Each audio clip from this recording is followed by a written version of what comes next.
This horse that I'm on today is 8. He knows his job. He shows at the highest level. And what I'm doing now to maintain him is a lot different than what I did in the beginning of training. If I keep doing the same drills, the same things that I did to teach him how to spin and to teach him how to stop, he's going to get sour with all those exercises and I'm not do them anymore. So now what I need to do, instead of drilling the maneuvers over and over and over, we'll do the maneuvers once in a while to make sure that they are correct and that he's doing them to a high level. But we're not going to do the maneuvers near as often as what we did when he was younger and I was training him. He is a lot different now as an 8-year-old than he was as a 6-year-old. And when you watch a horse mature like that, I can see different muscles like his back and his hips that used to almost stay fit on their own. Now we have to actually work those muscles to stay fit. Not just doing the maneuvers, we have to exercise those muscles. So what I'm doing with him, using my right leg back in the hip to push his hip in. And at the same time I'm pushing his hip in, his shoulders need to track straight and his head needs to tip the same direction as his hip. Turn him loose. Now I'm going to ask his hip to track to the right, nose to the right. As I'm doing this, that is building strength in this hip right here.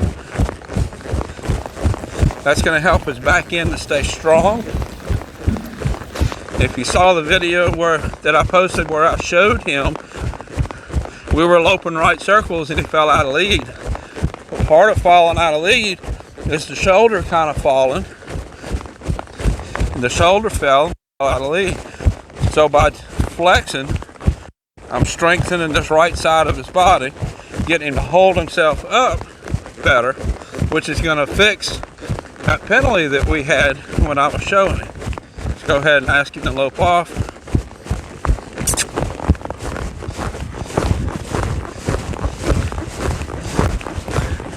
Yep, this is the first time I've asked him to lope. I got on him, I've just been on him when you saw me at the beginning. Tends to be a little bit fresh when I start loping him. So we're going to lope a circle and not really ask a whole lot of him. Just ask him to round his body, round his head. Now push his hip over. There we go. Let's push his hip over again.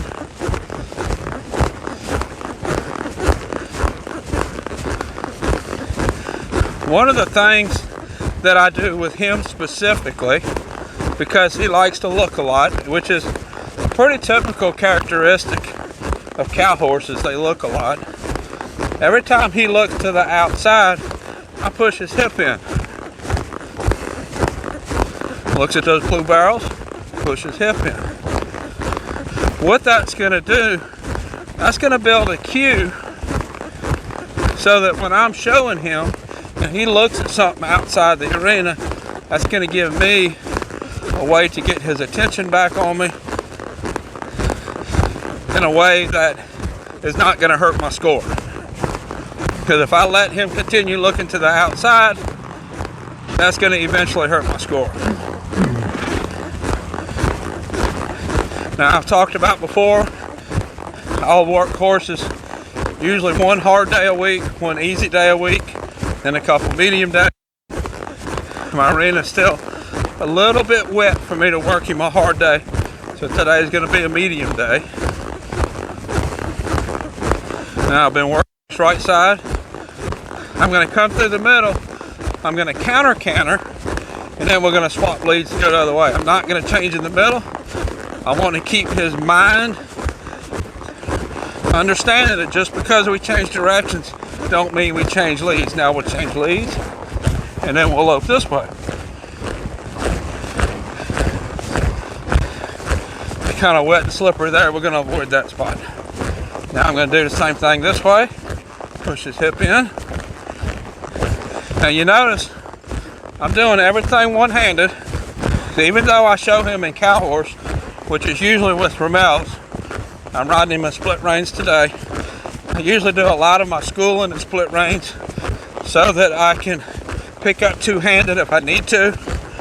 I want to be able to fix everything one-handed that I can. That way, if I need to fix something in the arena when I'm showing, I have the tools to do it.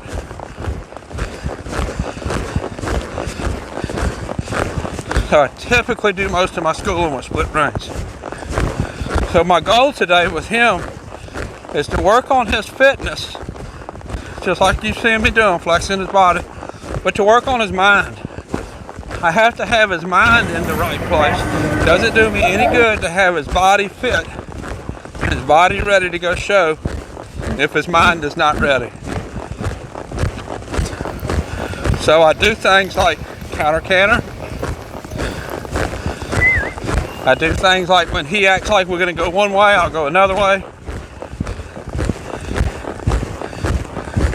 Now when I'm showing, every pattern that we show in is going to have circles and rundowns. One of the, there's, look at the barrels again, push his hip in. One of the big things that a lot of people forget to train or don't train enough of is taking the horse's body from curved doing a circle to straight doing a rundown. So even though I'm not going to stop on this rundown, I'm working on straight, I'm working on drive, speeding up a little. I'm not gonna fuss at him for thinking about doing his job. If he was to just blast off with me, I would fuss at him. He has his mind in that rundown. I'm not gonna fuss him about that. Just speeding up a little bit. I want him to want to do his job. I'm not gonna scold him for that little bit of a speed up. I'll kind of play tricks with his mind a little bit. If he thinks we're thinking about a rundown, let's change leads. And then we'll go the other way. Keep his mind fresh so that he don't know what's coming next. That will keep him paying attention to me. Now you see we've done a lead change each direction. I do not do many lead changes. Once a horse understands lead changes, he's extremely good at lead changes. But I want fitness, I want roundness, I want a trained mind, and I want willingness. So what I need to do now, I need to work on his spin just a little bit. And by working on his spin, a lot different than training a young horse too. I'm going to work on his body correctness. I know he knows how to spin. However, I know he knows how to spin. However, I want to make sure that I reinforce correct body position.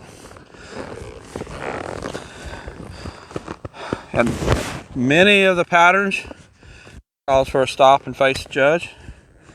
So I'm always, at some point when I'm riding a horse, at least a couple of times, gonna just stop and settle.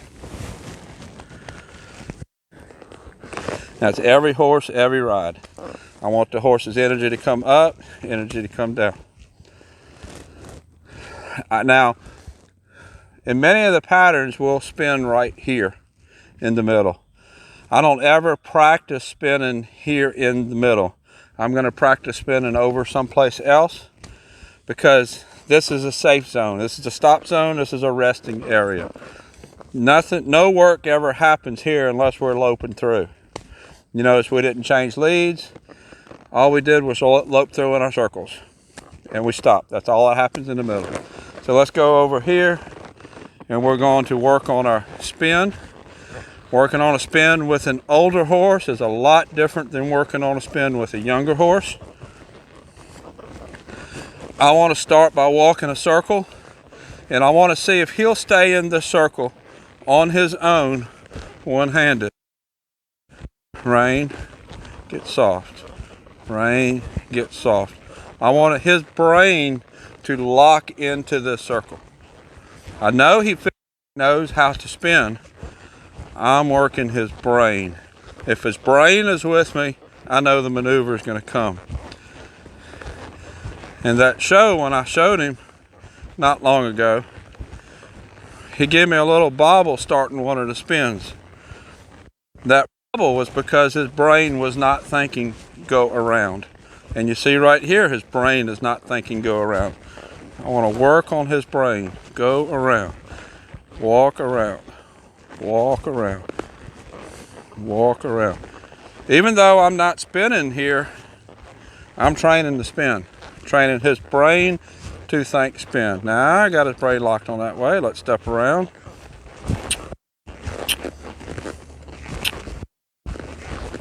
And we're going to walk out. Good boy. Once his brain was thinking step around, the spin was nothing to it. He knows how to spin. But I got to have his brain thinking spin. If you got any questions about this, put them in the comments below. A lot of people have trouble with the spin. The spin is one of the harder maneuvers. A lot of people, even people that don't show, wants a good handle on their horse, and they want the horse to spin a little bit, just so you steer and go that way. If this is a maneuver that you have trouble with, put it in the comments below. Let me know what trouble you're having with the spin. Maybe I can help you with it. Think left. Think, go left. Think, go left. Now watch the direction I'm pulling my hand. I'm not pulling it out here, I'm pulling it up here. Pulling it up. Up. Up. Think left. The direction I'm pulling is really important for a good quality spin. Pulling this direction, I'm lifting his weight off of his left foot, putting him in a good position to spin. Now let's see what we get.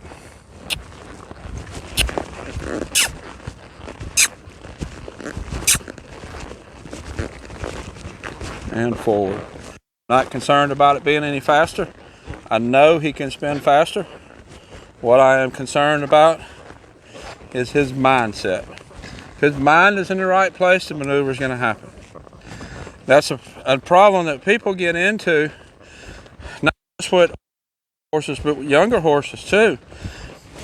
They start pulling on the reins or kicking with their legs and trying to make that horse do something when they don't have the mind ready. The body's going to go where the mind tells it to go. Let's ask him to spin.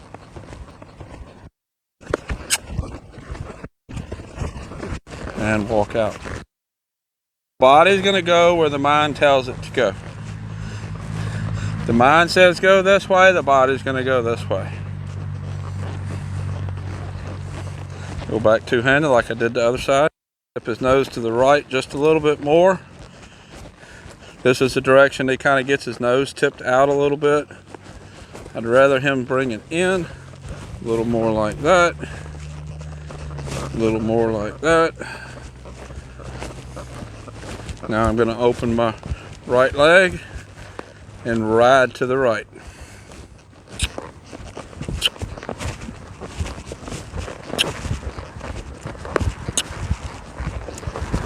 And walk forward. Good boy.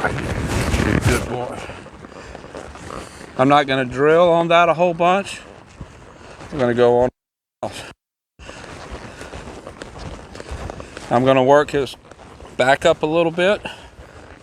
So the first part of getting a good backup is you have to get a good stop. So I'm always going to stop. Whoa. Yeah, I've done a whole bunch of videos and don't back up directly after the stop. But you see, we are stopped. We're going to become stopped and then we're going to back up. Good boy. I'm not going to go forward, stop, and go immediately into backup. Another thing I don't do much of, I will do a little bit, but I don't do much of, is I'm not going to walk straight back forward after I've backed up. I'm going to turn and then walk away.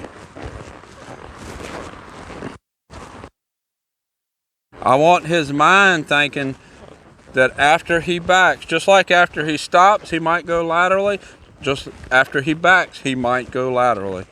So there's always going to be a lateral movement. Whoa. There's always going to be a lateral movement after the backup and back.